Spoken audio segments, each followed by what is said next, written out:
Alright, hey guys, today I'm coming at you with my top 7 mistakes that new and seasoned aquarium keepers oftentimes make. Let's start off with number 1. A mistake oftentimes made by aquarium keepers or people setting up new aquariums is not adding a bacteria supplement or pre-cycled filter media into their aquarium.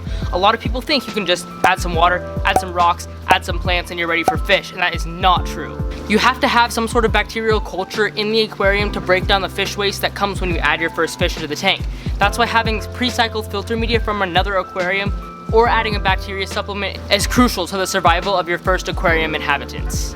Number 2 is going to be overfeeding your fish. I'm sure most of you like to go ahead, toss some food in your fish tank. Maybe about 20 minutes later you say, oh, the fish still look hungry.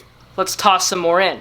That might have sounded like I was calling you guys out, but I wasn't trying to. Personally, I am guilty of overfeeding my fish a couple times here and there. Now that is very bad for your aquarium. The excess amount of food that isn't eaten by your fish can turn into toxic ammonia, which ultimately could kill your aquarium pets. This is why feeding the correct amount of food each and every day is extremely important. I like to feed my fish once a day as much as they can eat in about 30 seconds to a minute. It's not that much, just a little bit of food, because overfeeding is very bad for your aquarium. Number 3 is going to be adding too many fish to your aquarium. Now I've seen this happen so many times. Someone has an aquarium and one fish dies. They go to the pet store and they come home with 2 fish. Say that process repeats 2 or 3 times and your tank has way too many fish than they're supposed to be there.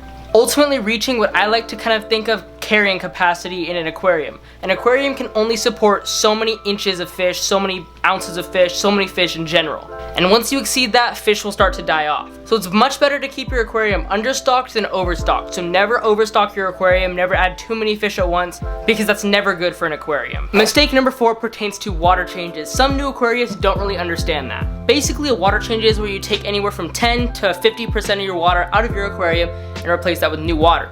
A lot of new aquarium people decide they need to take everything out of the aquarium. They need to take the rocks, the plants, the fish, and clean everything deeply. That's very bad for your aquarium. That kills all the good bacteria you want. Your aquarium fish should never leave their aquarium, unless you're obviously moving them to a new aquarium, but anyway. When cleaning the tank, the fish all stay in there. You drain a little bit of the water, you replace it with new water. That's how a water change should go. You never want to deep clean anything too much because that could cause damage to your aquarium cycle, resulting in ammonia poisoning or a big ammonia spike, as there's no longer enough bacteria to eat up that ammonia like it normally would. So big deep cleanings of your aquarium is no good. And now number 5 is going to be not doing your research. Research is extremely important. If you don't do research before purchasing an animal, a fish, an invertebrate, whatever, you don't know its dietary needs, its water parameter needs, or even its aggression. You could go to PetSmart and buy that tiny 1-inch fish only to find out that it's a mean killing machine because you didn't do your research. Another thing that some aquarium owners do is add lots of chemicals to the aquarium. Say you see some algae forming on your lead. Now this could be caused by many things, such as overfeeding, not doing enough water changes, or leaving your aquarium light on for too long. But sometimes people rush out, grab a whole bunch of these, and dump them in their aquarium. A lot of the problems you experience in your aquarium other than disease can normally be eradicated naturally through water changes or something like that. You should never have to purchase an algicide or anything like that. That's just unnecessary chemicals that you add to your tank. And last but not least, something that also has the potential to kill all of your aquarium inhabitants is cleaning your filter the wrong way. Say you notice it's flowing a little weaker than normal, as you can see right here. It is time to clean the filter. So you take your filter media out of your filter, you come over to your sink, and you give it a nice, thorough wash in tap water. Wrong. Tap water oftentimes has chlorine and chloramine in it, and that is terrible for your filter media.